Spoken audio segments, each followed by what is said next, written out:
So I was crouched in my bedroom closet smoking crack. It was my first time, and I was so worried that the smell would seep out into the hallway. So I put a towel on the edges of the door and I barricaded myself in my room and in my closet. Now, 3 hours earlier, I had gone through a really painful and violent breakup. And when I was wandering down the street, an open wound, it was inevitable when a young girl said, "Hey, baby, you want to smoke a spliff?" I said, "Sure." Now, I had never smoked weed or done drugs or even drank. And yet I went from that park bench to a crack house to my closet in one night. Now, I can't explain the euphoria of that experience. Oh my God, if you could just imagine the best feeling in the entire world, like 1,000 orgasms. And then followed by the feeling of being hit by a wrecking ball and being smashed into the cement. By the end of the night, I was on the carpet. Is this a piece? Is this a piece? Is this a piece? After I had smoked every piece of white lint or dust or remnant on my carpet, I decided it was time to leave my apartment. As I walked out of the condo, my mouth was dry and my jaw was clenched. My hands, I was spastic, and I was like, just act natural. Don't let anyone see, don't let anyone see. And I walked down the street to the Rabbah where Mac sat. Now, Mac was a once handsome, now hardened, lifelong alcoholic and addict who I had probably given $1 a day to for a year. And when I got there, I said, "I need you to help me." I didn't have to say anything else. He knew what I meant. And he looked at me for a minute and he said, "Sit down." He's like, "You're a young, beautiful woman. You don't need this shit." And I grabbed his arms and I said, "We can do this together."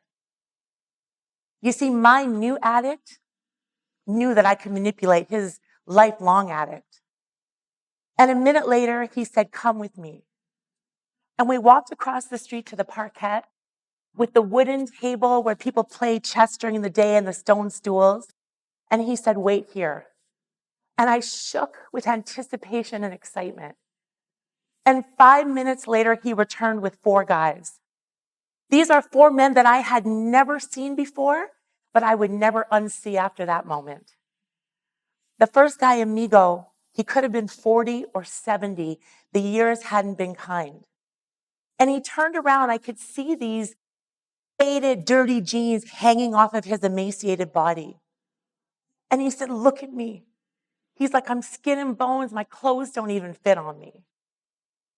And the next guy, Peter, showed me his teeth that after years of heroin, then methadone, then heroin, had rotted away.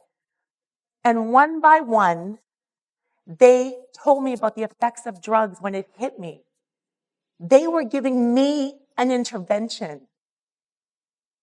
It was the single kindest thing anyone has ever done for me in my entire life. Finally, I gave up. I walked home and I slept it off. And the next week, when I was out with my friends, dressed nice, coming home from the theater, all the addicts on the street would be like, "Hey, Rina. Hey, Rina." They were like, "How do you know these people? They're not discreet." Now, I wish I could tell you that that magical morning in the park saved me. But I went through 6 months of hell because the seeds of self-loathing that come from a childhood filled with alcoholism and feeling unloved, from being a young, overweight girl in a world that abhors overweight girls, those seeds burrow deep like roots that can suffocate you. And they can spring forth like weeds. No matter how many times you cut them down, they come back. But something changed for me that day. From that moment on, I was never the same person. I was kind. I was empathetic. I talked to people on the street. I gave homeless people money. I talked to the addicts, the people that struggle with mental illness, and I do to this day. I blog about it in ttctales.com. I'm sure you've seen that, and now you know where that started. Because it didn't matter how ugly their weeds were. I knew that underneath those roots, there was a beautiful person who'd been in pain.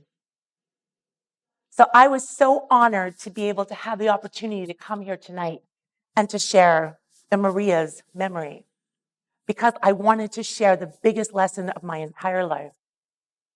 20 years have passed since that day.